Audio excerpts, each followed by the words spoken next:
상반기 좋게 보셨죠? 네. 허 이사님은. 어떻게 생각만큼은 왔습니까? 아니면 장이 생각 기대 이상입니까?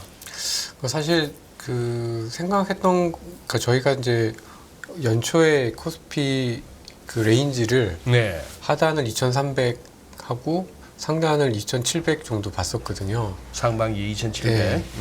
그러니까 뭐 그 정도 온 거죠. 이제 2,600대를 봤으니까 이제 네. 2,700대까지 조금 남아 있긴 하지만 이제 많이 왔는데 지금 추세라면 못 갈 것도 아닙니다. 네. 예. 근데 이제 지금부터가 이제 조금 고민이 되는 상황인 것 같습니다. 지금부터가. 네.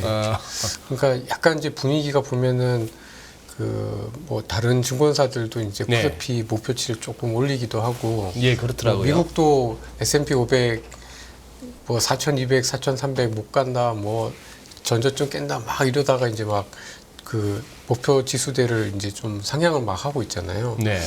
네. 사실 이제 이럴 때 휩쓸리면 안 되는데 분위기가 좋을 때 조금 조심을 해야 되는 건가 아니면은 조금 더 높여서 봐야 되는 건가 이제 이런 고민들이 사실 좀 있는 상황입니다. 근데 일단은 저희는 뭐 크게 그 상반기 때 봤던 데서 목표치를 크게 높이지는 않으려고 좀 이렇게 생각을 좀 하고 있고요. 네. 다만 이제 3분기까지 한 8, 9월까지는 그래도 좀 기회가 좀 있지 않을까. 기회가 좀 있지 않을까. 그래서 이제 자료 제목도 게임 오버. 그러니까 경기 침체하면서 주가가 빠지는 거를 어떻게 보면 이제 게임 오버라고 볼 수 있는데 아직은 뭐 게임을 할 수 있는 아직은 좀 진행형이다라는 측면에서 좀 자료를 좀 써봤습니다. 그러시구나. 예. 게임이 가능한 타임이다라고 하시니까 또 거기에 근거하는 자료들도 또 준비하셨을 것 같아서 굉장히 궁금해지는데 오늘 이제 처음으로 그 게임 타임이라는 큰 대명제 아래 가져온 주제가 계속되는 경기 침체 논란의 전말 이거거든요. 전말을 밝혀주시는 거예요? 아, 네. 그러니까 사실 연초부터 사실 그 주식시장 입장에서 봤을 때는 침체냐 아니냐가 되게 중요한 게 침체면은 사실 한 번 더 주가가 급락을 할 수가 있었던 거고 그렇지 네. 않다고 하면은 그 지난해 워낙 안 좋았기 때문에 좀 오를 수가 있는 상황이었는데 연초부터 계속 침체 온다 라는 이야기가 너무 많았었던 것 그랬죠. 같아요. 뭐 하반기도 사실 이제 이런 논란에서 자유롭지 못한 상황인데 이제 그 부분을 좀 정리를 좀 제 나름대로 좀 해본 겁니다. 예, 예. 이제 결론은 침체가 안 오는 건 아니고 오긴 오는데 굉장히 좀 더디 올 거다. 그래서 올해라기보다는 아마 내년 초 정도가 되지 않겠나 이렇게 좀 결론을 생각하고 있고 그래서 아직까지는 게임을 할 수 있다. 게임 타임이다라는 건데요.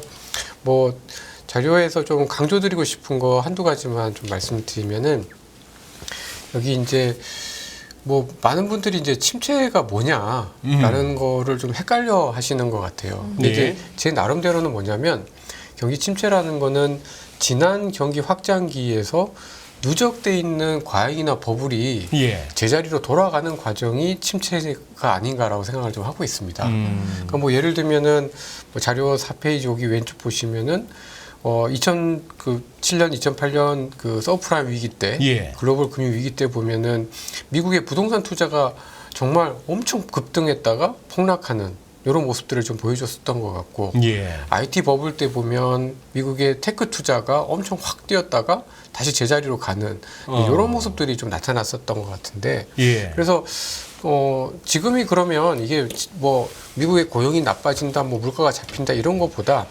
과연 지난 경기 사이클에서 과잉이 뭐였는지를 좀 눈여겨 좀 봐야 되고 거기서 뭔가 이상이 있는지를 좀 살펴봐야 될 것 같은데 제가 생각할 때는 이번 국면의 어떤 그 버블이다 또는 이번 국면의 과잉이다라고 볼 수 있는 게 제가 보기에는 세 가지인 것 같습니다.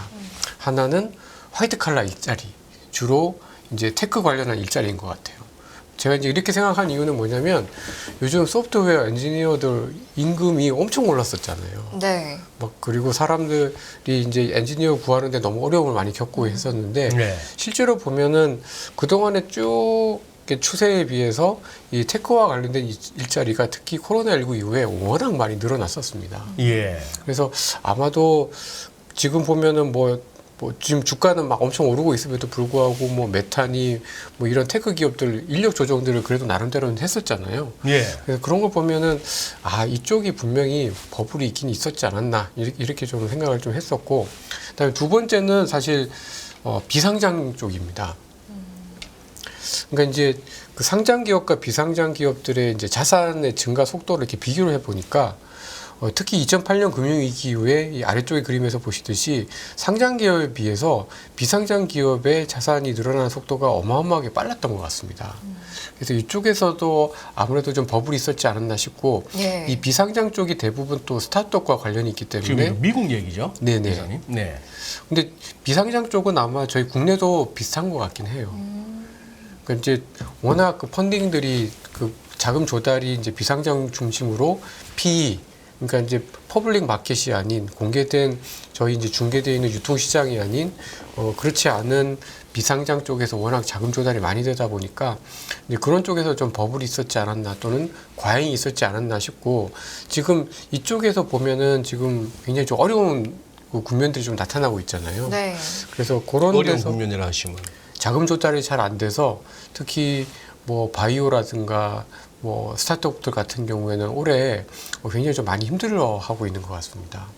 그래서 저는 오히려 이런 최근 쪽에서 한 몇 년 사이에 투자받은 돈으로 일단 막 질렀지 않습니까? 네, 인력들 뽑아오면서 뭐 지금 있는 거기서 2배, 3배 줄게 해서 사람 빼가고 네, 급여 팍팍 뭐 네. 사업도 하기 전에 뭐 임원부터 해가고 직원들까지 다른 야 너 그만큼 받아 이렇게 되던데 다들 네. 너나 나나 하는 일 똑같은데 넌 거기 가서 그만큼 받아 이 소리를 많이 들었어요 주변에. 네.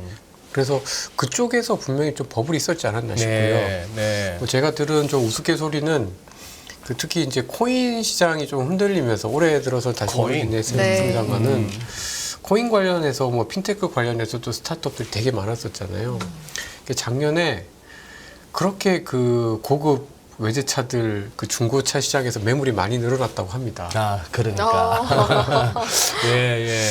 예, 그래서 저는 이번에 경기 사이클에서 특징이 뭐냐면 뭐 예전처럼 부채가 엄청 물론 한국의 가계부채 문제 있고 뭐 북유럽 국가들 뭐 노르웨이나 스웨덴이나 다 부채가 많지만 과거에 비해서 이 민간 쪽에서 또는 공개된 시장에서의 버블이 되게 그렇게 크지는 않다라고 좀 보여지고요.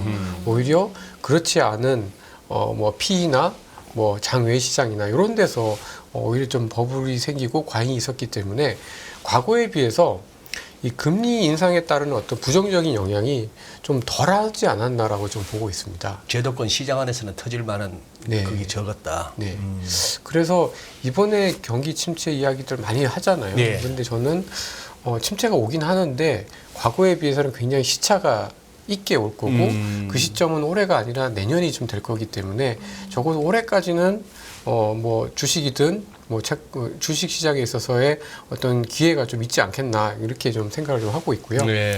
뭐 자료 7페이지에서 또 좀 말씀드리고 싶은 게 이거 뭐 저희 사례는 아니고 미국의 사례입니다만은 네네. 지금 미국은 집이 없어서 난리라고 하는 것 같습니다. 그러니까, 사람 살 집이 없어서. 네. 그러니까 지금 주택 공실률이요 0.8%라고 합니다. 엄청 낮습니다. 그러네요. 네. 그리고 이제 집을 지어서 이제 임대해 주는 임대주택에 대한 공실률도 최근에 조금 높아지긴 했지만 역사적으로 봤을 때 굉장히 낮은 수준이고요. 예.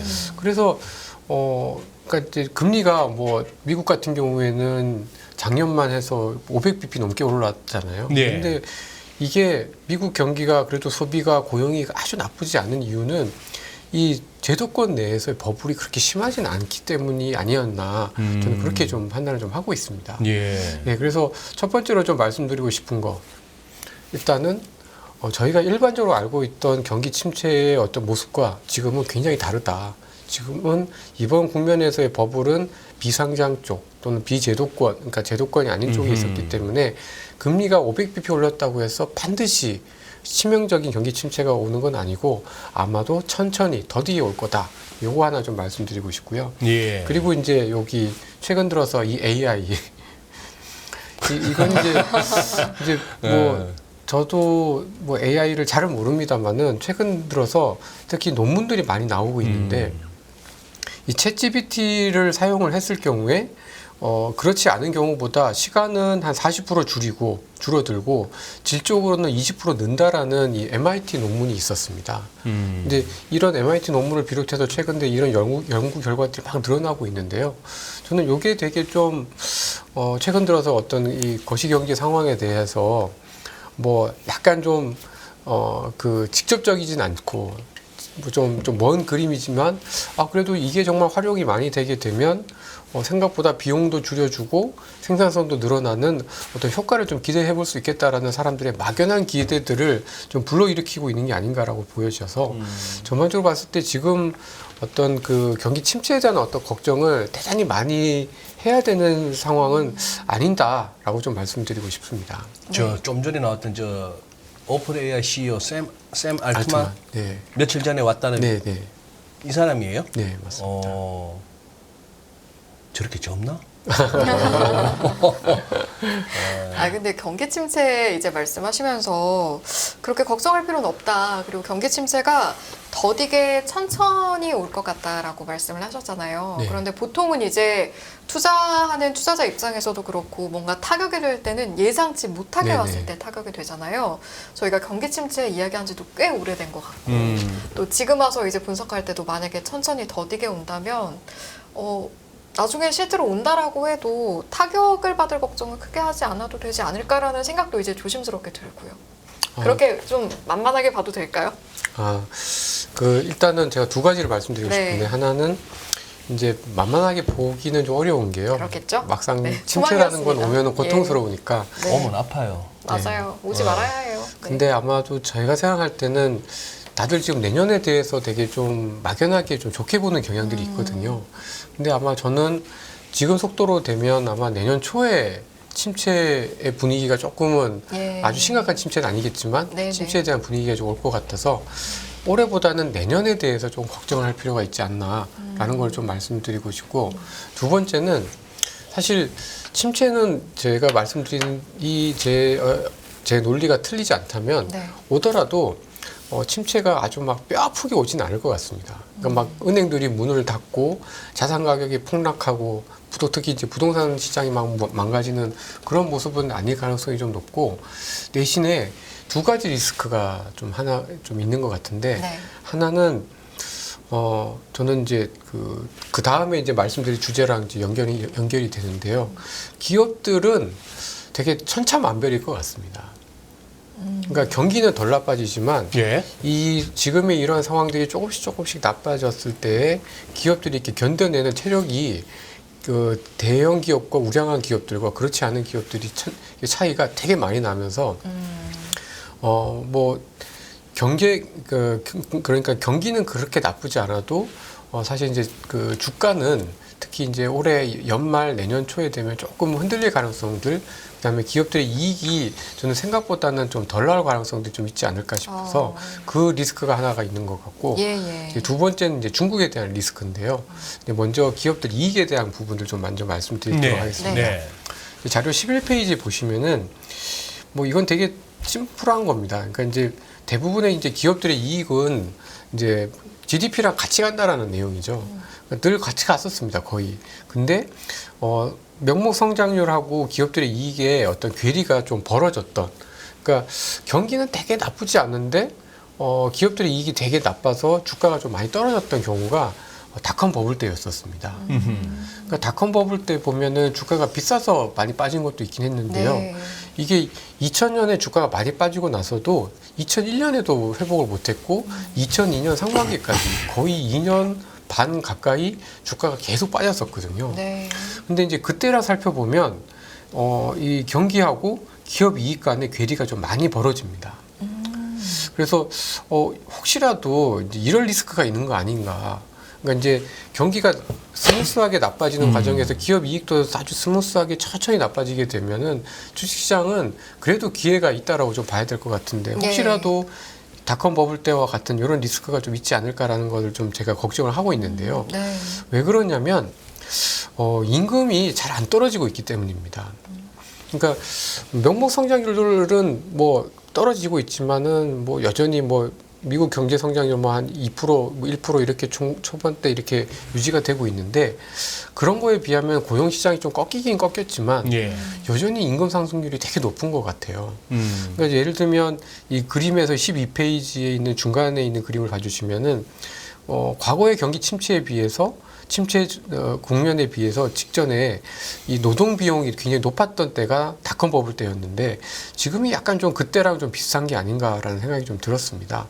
그러니까 그 다른 어떤 경기 침체 때는 그래도 이렇게 침체를 겪으면서 임금 상승률이 이렇게 뚝뚝 떨어져 와서 침체 이후에 기업들의 이익이 되게 빠르게 좋아지긴 했었는데요. 네. 지금은 미국이 과연 인력이 그렇게 부족하다고 하고 계속해서 서비스 쪽에서 사람이 굉장히 좀 부족한 상황이다라고 하면 침체가 와도 혹시라도 침체가 온다고 해도 임금 상승률이 잘 안 꺾이게 되면은 경기는 안 나쁘지만 기업들의 비용 부담이 높아지면서 조금 기업들의 어떤 이익이 상당히 좀 나빠질 수 있는 가능성들이 좀 있지 않을까라고 좀 보여집니다. 네. 네, 그래서 저는 지금은 괜찮지만 연말로 가면 갈수록 좀 기업들마다 특히 이제 가격들이 이제 그 이익을 지켜낼 수 있는 기업과 그렇지 않은 기업들 간의 차이가 좀 많이 나타나지 않을까 싶고요. 네. 그래서 제가 좀 걱정하는 거는 요 그림인데요.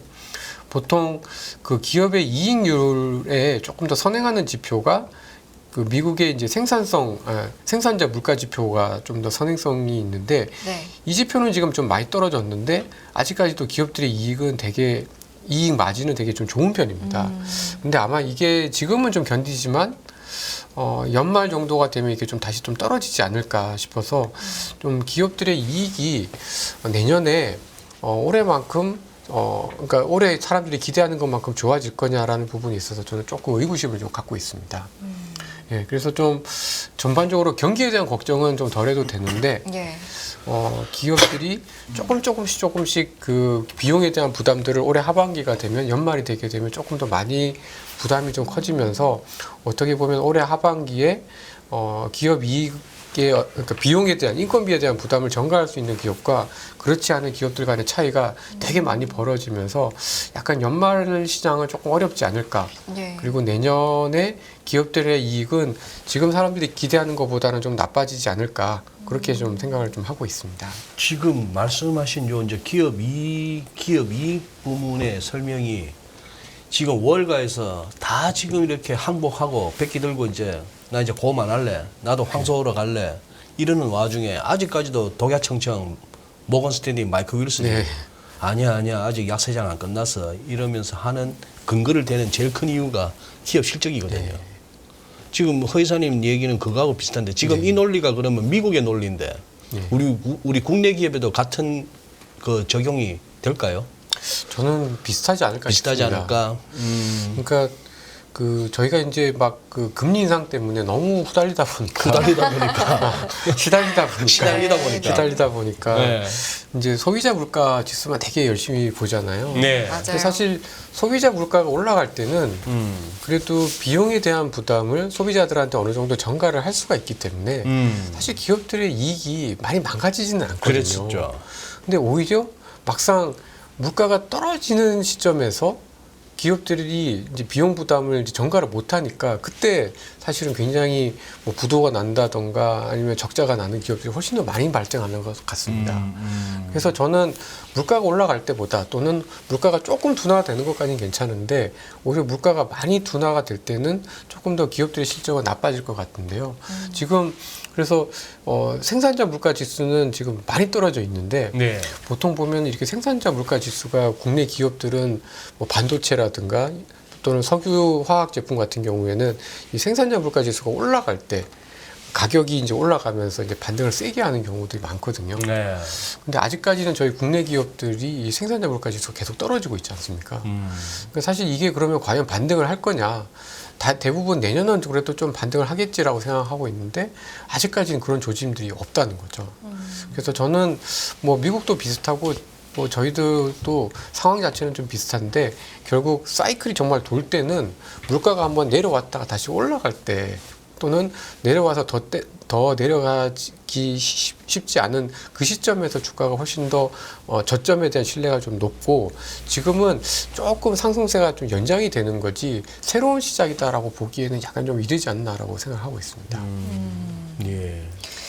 저는 이제 이사님 말씀을 듣다 보니까 내년에 이제 투자를 고려를 하면서 생각을 해봐야 될 게 기업을 고를 때 그러면 앞으로 좀 비용 부담을 전가할 수 있는 임금 비용 부담이 전가가 되고 또 그런 게 거기에서 좀 자유로울 수 있는 기업을 그럼 잘 선별을 해놓는 게 중요하겠다라는 생각도 네. 들거든요.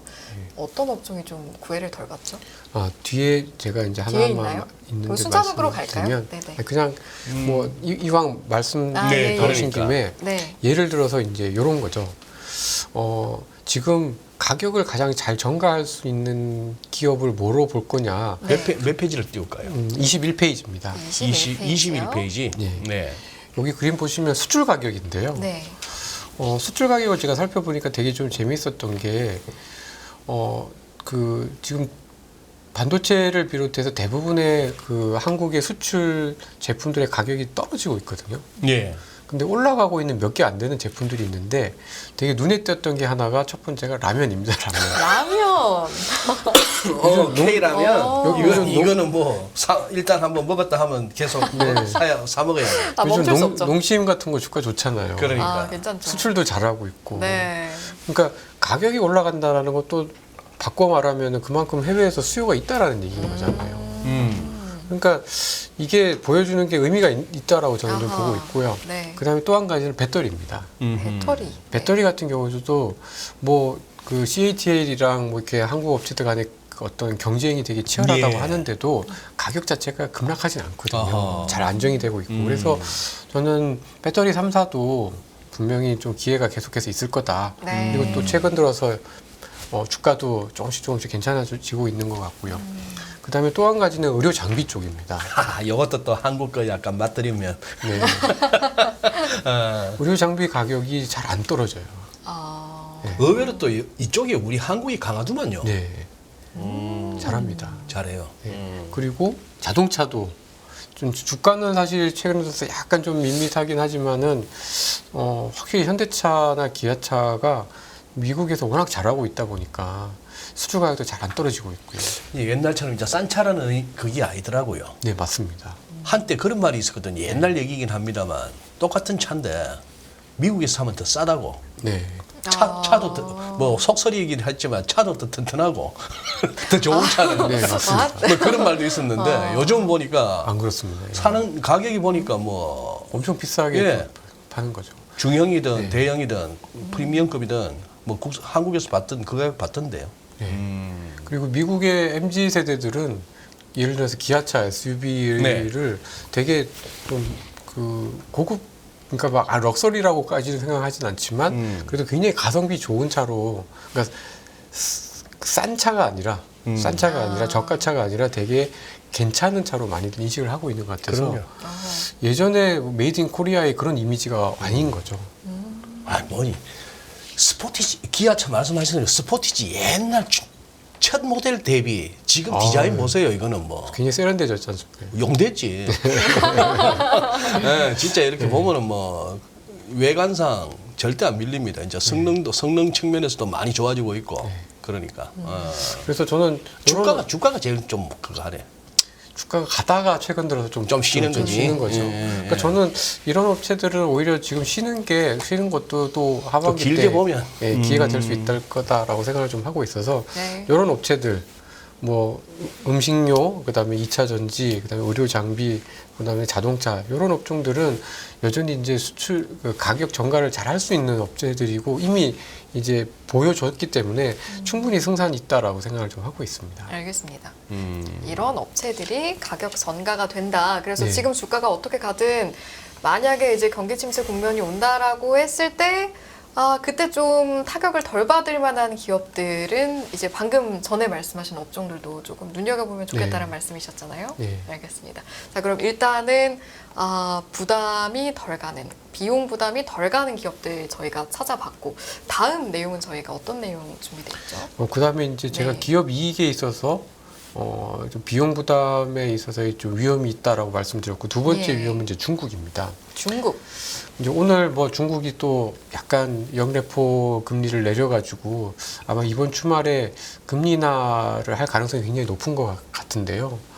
저는 중국에 대해서 너무 기대를 하지 않는 게 맞다라고 좀 보여지고 중국에 대해서 기대를 하지 않는다라는 얘기는 전반적으로 중국에 대한 이 스포츠가 큰 산업들에 대해서는 저희가 좀 기대를 낮출 필요가 있다라는 걸 의미를 하는 것 같습니다. 그러니까 이제 제가 보기에는 16페이지 그림 잠깐 봐주시면, 네. 그러니까 지금 많은 분들이 지적을 하고 있는 것 중에 하나가 바로 뭐냐면 중국이 리오프닝을 했는데도 돈을 안 씁니다. 지갑을 열지를 않아요. 저축률이 계속 높아지고 있습니다. 그러니까 이제 그게 뭘까를 생각을 해보면 너무 그 소위 코로나 봉쇄에 따른 어떤 그 트라우마가 깊게 이제 남아있다라고도 설명을 볼 수가 있지만 제가 보기에는 시진핑 시대 이후에 그 어떤 성장에서에 대한 어떤 우선순위에서 국가 안보로 우선순위가 완전히 바뀜에 따라서 사람들이 되게 좀 불안해하는 것 같습니다. 제가 그 최근에 봤던 뉴스 중에 되게 딱 이렇게 직관적으로 들어왔던 뉴스가 뭐냐면 네. 중국 사람들이 이 홍콩이 이제 그 왔다 갔다 하게 되니까 제일 먼저 한 게 뭐냐면 홍콩 가서 HSBC나 스탠다드 차터스 같은 외국계 은행에 계좌를 많이 열었다고 하더라고요. 아. 그러니까 중국에서는 지금 뭔가 계속해서 어떤 공산당 정권의 어떤 그 개입 또는 네. 간섭, 통제 때문에 내 재산을 지킬 수 없다라는 이런 두려움들이 되게 좀 많은 것 같습니다. 그리고 자기의 어떤 연금 자산에 대한 상품들도 중국 국내 상품보다는 해외 상품, 뭐 프루덴셜이라든지 뭐 AIA라든지 이런 쪽의 상품을 그렇게 많이 산다고 하더라고요. 그러니까 뭔가 불안한 거예요. 그러니까 전반적으로 이렇게 불안한 상황에서는 중국이 뭐 소비가 됐든 뭐가 됐든 아주 활발하게 좋아지기가 되게 좀 어렵겠다라고 생각을 좀 하고 있습니다. 그리고 특히 이제 중국이 지금 계속해서 이렇게 뭐 지갑을 열지 않으면 결국 중국의 경기 부양책은 방어용이지 이게 공급형이 아니라는 생각이 좀 들더라고요. 그러면 이게 한국에 대해서도 계속해서 좀 그 중국에 대한 익스포저가 큰 산업들 같은 경우에는 쉽지는 않을 거다. 저는 그렇게 좀 판단을 좀 하고 있고 이걸 돌려 말하면 이제 중국은 돈 풀어도 잘 안 되는 거 아닌가. 그래서 19페이지에서는 제가 이제 중국에 대해서 약간 유동성 함정의 냄새가 좀 나는 것 같다라고 좀 생각을 좀 하고 있는데요. 뭐냐면 돈 풀어도 예전에는 돈 풀면 그래도 주가도 그렇고 경기가 네. 좋아졌었잖아요. 근데 지금 보면은 중국은 돈 풀어도 웬만해서는 성장률이 잘 안 높아지고 또 대출을 막 늘려도 이 효과가 어떤 지속성이 많이 떨어지는 것 같습니다. 그래서 아무래도 좀 중국에 대해서는 좀 기대를 덜 하자. 그러면 결국 중국의 의존도가 높은 산업들보다는 그렇지 않은 산업으로 가야 될 가능성이 좀 있지 않을까라고 좀 판단을 좀 하고 있는데요.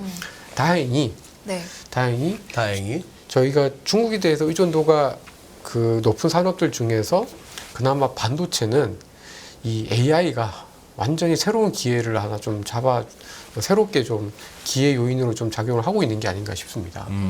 왜냐하면 반도체 수요의 상당 부분을 차지하고 있는 건 바로 이제 PC하고 핸드폰이잖아요. 네.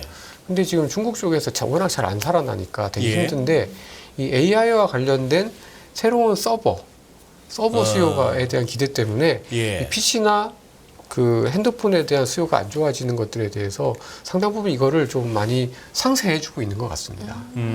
그리고 최근 들어서는 이제 뭐 삼성전자도 감산한다라고 얘기를 하고 있기 때문에 아무래도 그 삼성전자를 비롯한 이런 그 반도체 쪽에서 이 AI에 대한 수요들 때문에 최악은 중국에 대한 의존도가 높기 때문에 너무 안 좋은 게 계속되기보다는 최악은 좀 벗어날 가능성들이 예전보다는 좀 높아졌다 이렇게 좀 봐야 될 것 같습니다.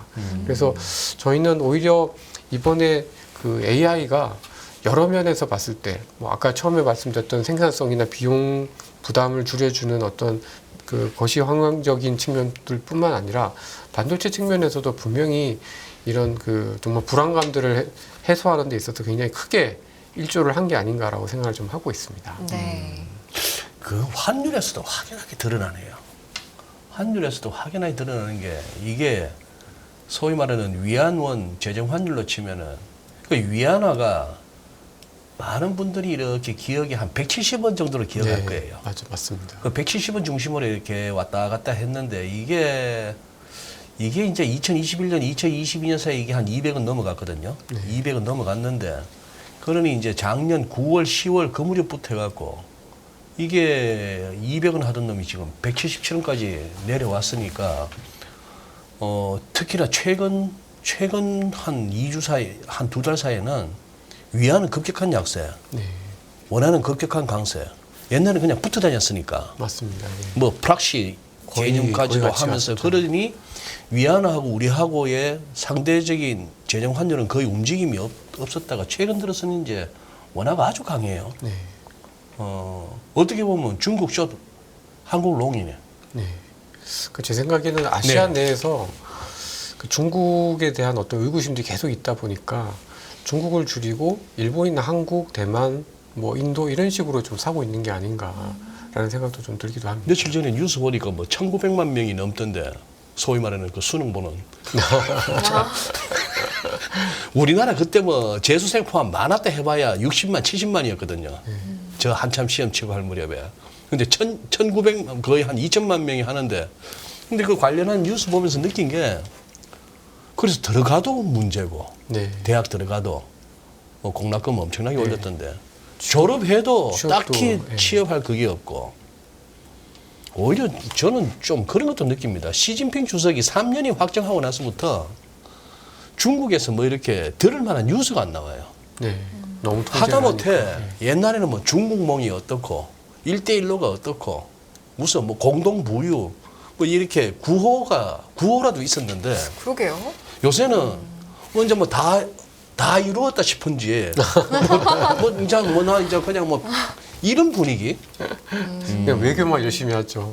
마크롱도 배우고 브라질 룰라 대통령도 부르고. 아, 그러니까 좀 뭐랄까 이 활력 내지는 뭐가 그리고 돈 풀어도 잘 안 된다는 그 말씀도 일리가 있어요. 돈 풀면 뭐 하겠습니까? 옛날에는 뭐 하다못해 차도 몇 대 안 다니는 도로 옆에 또 도로 짓고 네. 사람들 별로 없는 시골에다 뭐 아파트 막 쉐리 올리고 하다가 이제 뭐 하겠어요 그걸로 돈 풀면 하다못해 돈 풀면 그걸로 우르르 와가지고 그냥 뭐 때로 막 버스 타고 다니면서 면세점 휩쓸고 다니고 여의도 그 신동양 와서 짱깨 한 먹고 가고 이런 것도 없어졌으니 네. 돈 쓸 데가 없네.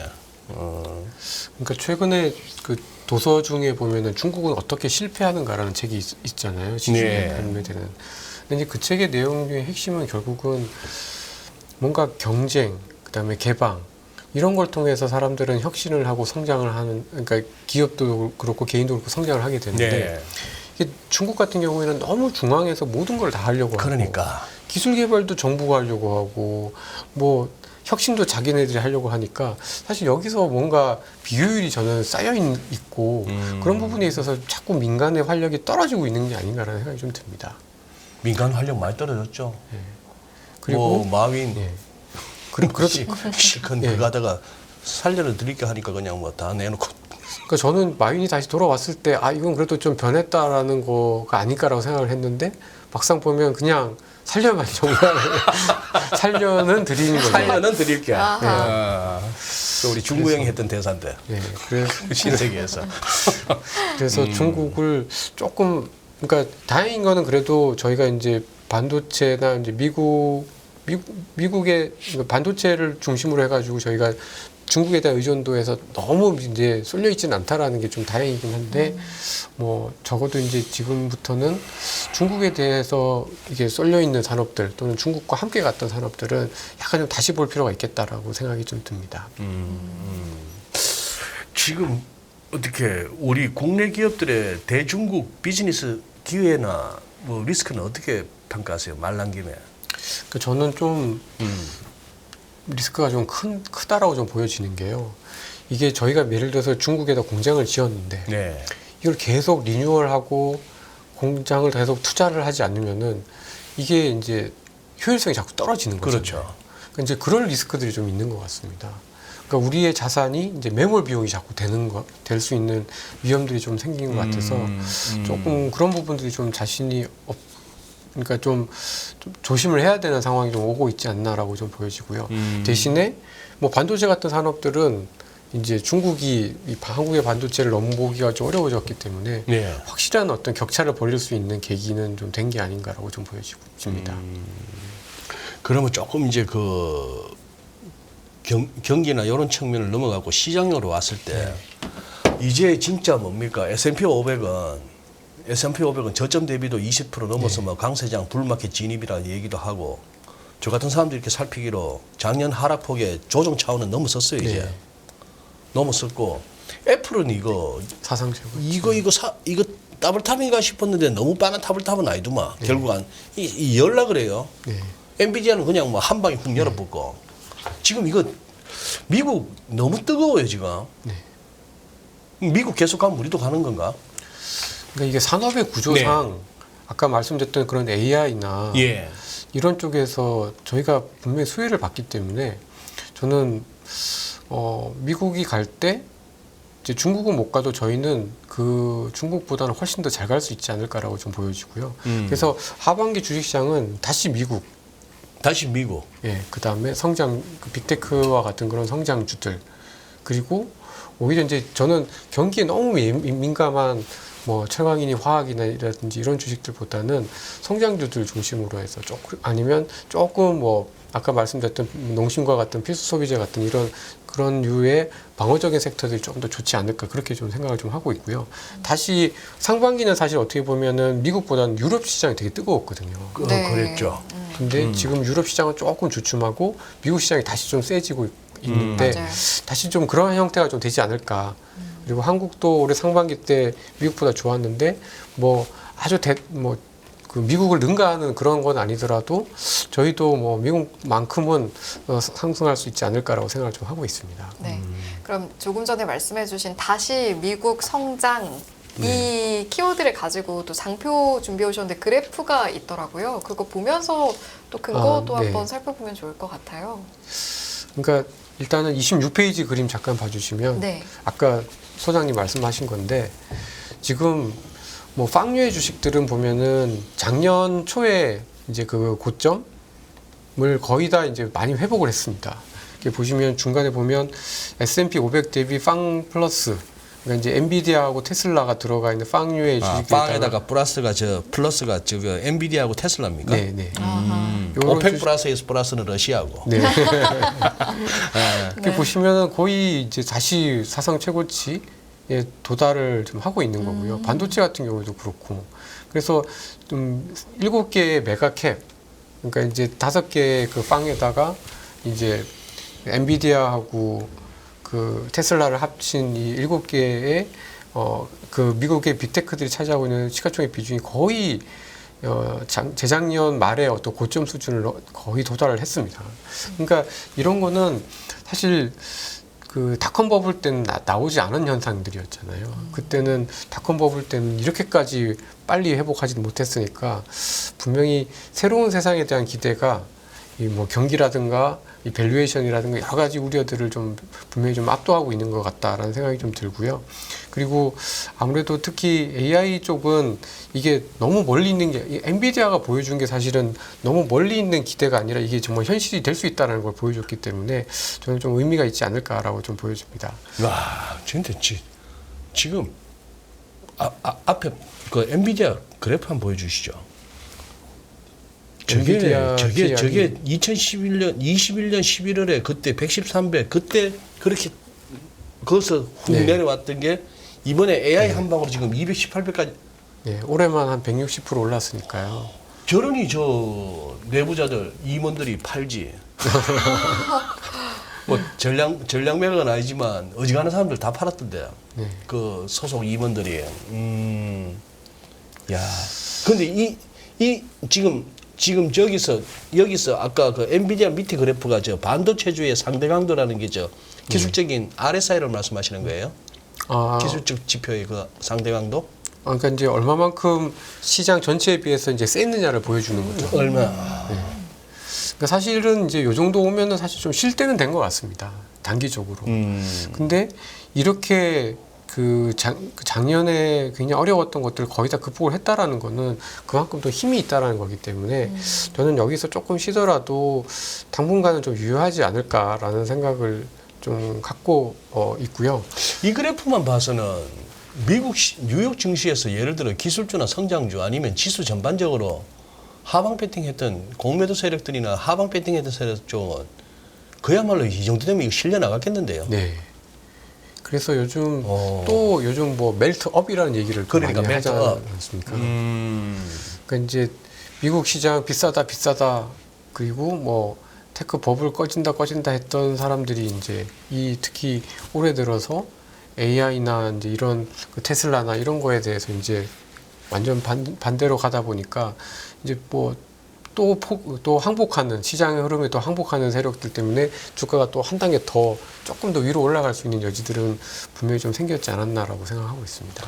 우리나라는 저런 회사 없어요. 엔비디아 같은 회사처럼 게임 뜰 때 GPU 하면서 엔비디아 또 코인 한참 채굴한다고 난리칠 때 또 네. 엔비디아. 그래서 이래저래 다 걸리는 이제는 또 AI네. 네. 와.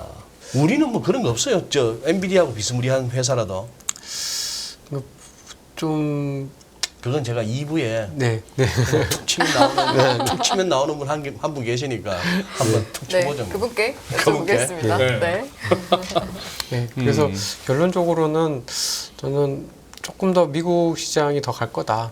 결론적으로는 조금 더 갈 거다. 그리고 생각보다 성장주들도 조금 더 가지 않을까라고 생각을 좀 하고 있고요. 그리고 지금 이사님, 우리 워터라이더님, 이사님 일본은 어찌 될까요 하시네. 일본도 지금 난리인데.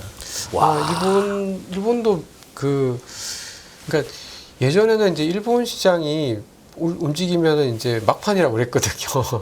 아, 그랬나요?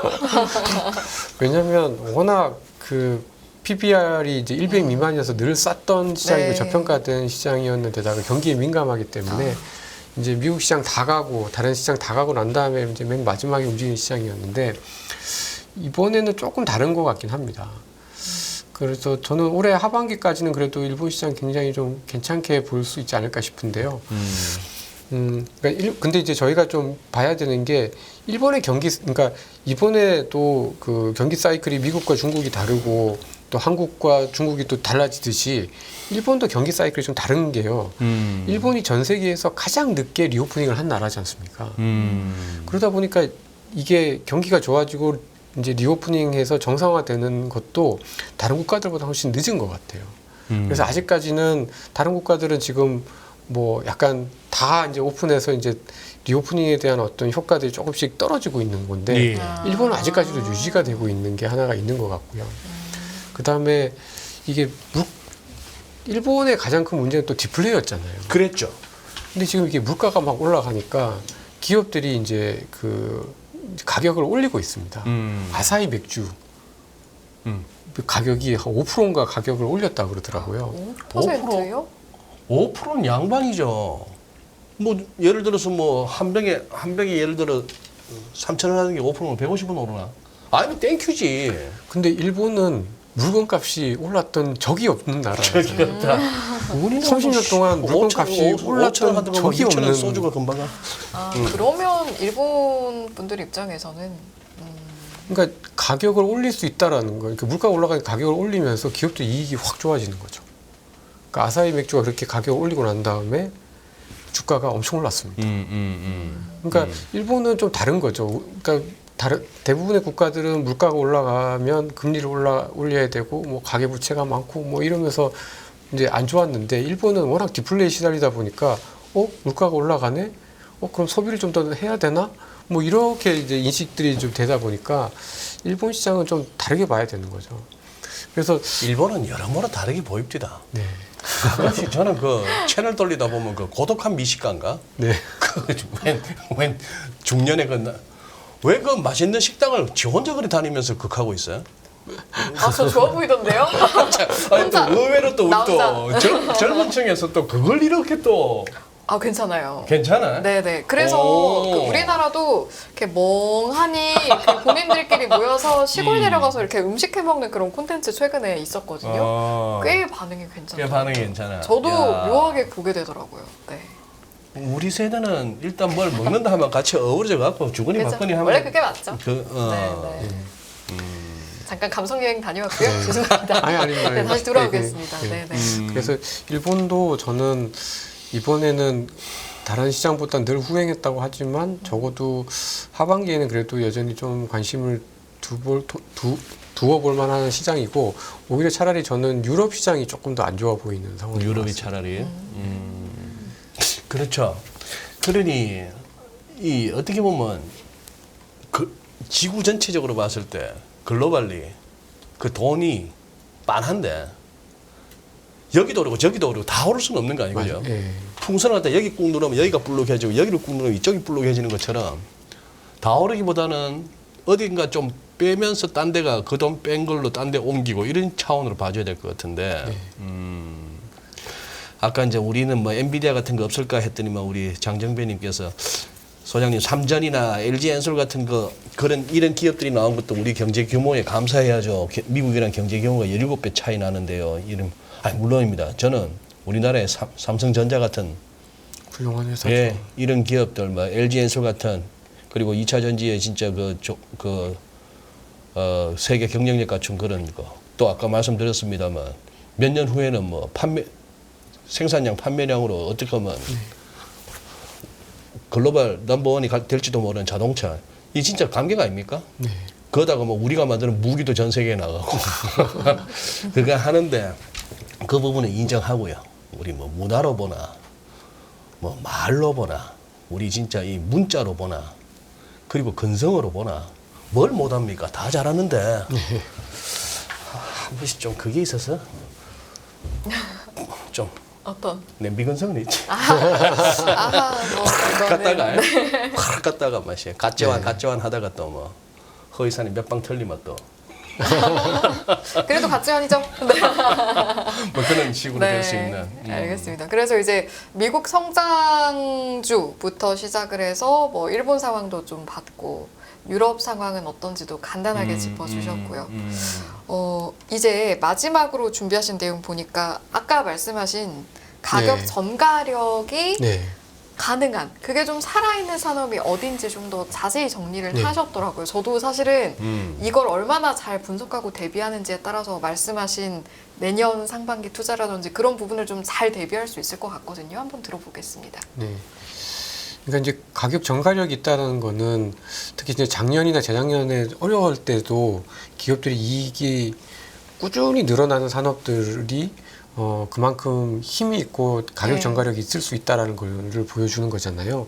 그래서 제가 찾아본 게 뭐냐면 이제 그 기업들의 이익의 레벨이 네. 한 단계 높아져 있는 그런 산업들 좀 찾아봤습니다. 아, 그 찾아봤더니 네. 가장 눈에 돋보이는 건 역시 이제 자동차였죠. 몇 페이지죠? 33페이지입니다. 33페이지. 그러니까 이익 수준이 한 단계 높아진 예. 없죠. 그러니까 어떻게 보면은 자동차 같은 경우에는 2011년, 12년에 차화정 이후에 기업 이익이 지금 이건 계속 우리나라 나빠졌어요. 얘기입니다. 예, 예. 계속 나빠졌는데 코로나를 저점으로 해가지고 기업 이익이 이렇게 늘어났습니다. 그러니까 이제는 그 현대 기아차의 수준이 그 차화정 중국에 대한 어떤 수요 때문에 막 갑자기 좋아졌었던 그때, 그다음에 환율에 대한 효과 때문에 좋아졌던 그때랑은 차원이 달라진 거라고 해석을 할 수가 있다라는 거죠. 그리고 또 한 가지가 이제 배터리입니다. 배터리는 이제 물론 아주 성장한 산업이고 대한민국이 굉장히 잘하는 산업인데요. 보시면 이익의 레벨, 물론 이제 아주 성장 초기에 있는 산업이긴 합니다만은 이익의 레벨 자체가 코로나 이후에 계속해서 높아지고 있고요. 그 다음에 또 한 가지 좀 주목해 볼 만한 산업이 기계주입니다. 이 기계에는 방산도 들어가 있고요. 그 다음에 이제 원자력 같은 것들도 들어있고 또 그냥 진짜 그냥 뭐 로보틱스 이런 것들도 들어가 있는데 이렇게 보면 그 기업 이익의 레벨 자체가 뭐 이렇게 꾸준히 늘어났을 뿐더러 최근 들어서는 아예 정말 사상 최고의 이익을 좀 내고 있기 때문에 이런 산업들은 좀 그 경기가 어려울 때도 충분히 좀 견딜만 할 거다라고 생각을 좀 하고 있고요. 네. 그리고 여기 중간에 보시면 미디어 엔터 같은 산업도 예전에는 되게 왔다 갔다 많이 했는데 최근 들어서는 꼭 음원뿐만 아니라 굿즈 같은 걸로 엔터 산업들이 돈을 잘 버니까 이게 레벨이 물론 작년보다는 올해 조금 지금 최근 들어서는 조금 주춤해지긴 했습니다만은 그래도 이게 레벨 자체가 많이 바뀌어 있다라는 거. 이익 레벨 자체가. 네. 이제 이런 산업들이 저는 이사님 저거는 뭡니까? 상사 자본제는 뭡니까? 이제 포스코 인터내셔널 같은 산업들 회사들인 것 같습니다. 상사. 예, 그 원자재 커머더티 같은 쪽으로 해서 이제 원자료나 원자재를 개발하고 광산 같은 거 개발하는 산업들인데 저는 뭐 예를 들면 리튬이나 이런 것들에 대한 개발을 감안을 하면은 이런 류의 산업들도 굉장히 좀 성장 가능하지 않을까라고 예상을 좀 하고 있습니다. 실제 보자. 지금 이 정리하신 이 업종들이 보니 주가에서도 성적을 내긴 냈네요. 네. 근데 그러니까 이런 산업들은 저는 꾸준히 괜찮을 것 같다라는 생각이 좀 드는 거죠. 그래서 오히려 이런 산업들은 살아남고 오히려 이제 너무 경기가 좋을 때 확 좋았다가 나빠질 때 확 나빠지는 산업들은 좀 쉽지 않지 않을까라고 보여지고요. 그 다음에 이제 제가 생각하는 업종은 이제 저는 경기 상황 자체가 막 되게 확 좋아질 것 같지는 않다 보니까 전통적인 좀 방어적이고 이익의 어떤 변동성이 덜한 산업들, 뭐 예를 들면 필수 소비나 뭐 이런 산업들은 또 저희가 좀 볼만하고, 근데 다크호스가 저는 이제 헬스 건강 관리 쪽인 것 같습니다. 최근 들어서 이익이 확 레벨이 좋아졌다가 최근에 좀 다시 좀 나빠지고 있는 상황인데 아마 내년을 보면은 저는 제약 바이오 같은 산업들도 한번 관심 있게 봐야 되기 때문에 아마 올해 뭐 조금 안 좋아질 때 조금씩 그 관심이나 비중을 늘리는 것도 좀 괜찮지 않을까 그렇게 좀 생각을 좀 하고 있습니다. 유틸리티 부분 좀 한번 눈길을 꺼내요. 네, 유틸리티는 뭐 한전 때문에 워낙 안 좋았는데 이제 가격을 아무래도 좀 인상을 한다고 하니까요. 뭐 아주 큰 폭은 아니지만 더 이상 나빠질 것도 사실 없는 산업이라 저는 그래도 하반기 때 기회가 있지 않을까라고 생각을 좀 하고 있습니다. 그래요. 건강 관리요. 사실은 2부 때 이제 저희 자주 나오시는 김민수 대표님도 헬스케어 이야기 가끔 하시는데 건강 관리에도 또 종류가 여러 가지가 있잖아요. 네. 건강 관리 안에서 좀 더 주목해서 보시는 파트가 있을까요? 사실 지금은 그러니까 이익이 나는 산업들은 예. 그냥 정말 제약 이제 그런 산업들이고요. 예. 근데 아마 내년 정도가 되면 이제 소위 말하는 바이오 쪽에서도 신약 관련된 쪽에서도 성과들이 좀 나오지 않을까라고 생각을 좀 하고 있고 생각보다 한국의 그 바이오 산업들 중에 좀 거품이 물론 일부 있긴 합니다만은 예. 그래도 기술력이 있는 업체들의 옥석 가리기가 작년 올해 굉장히 어려운 상황에서 조금씩 진행이 되고 있다 보니까 내년에는 조금 빛을 발하지 않을까라고 생각을 하고 있습니다. 이사님은 바이오 쪽 옥석 가리기를 어떻게 하세요? 뭐 보고 옥석 가려내세요? 그러니까 저는 이제 주변에 아는 지인들 통해서 얘기를 많이 듣죠. 네.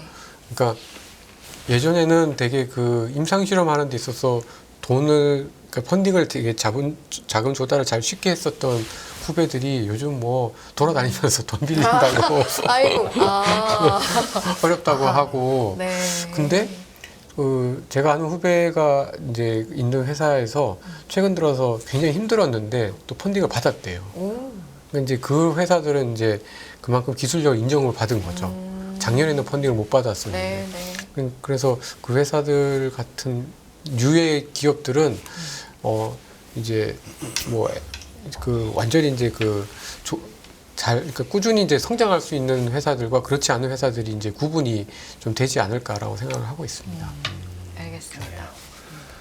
그러면 이제 이사님,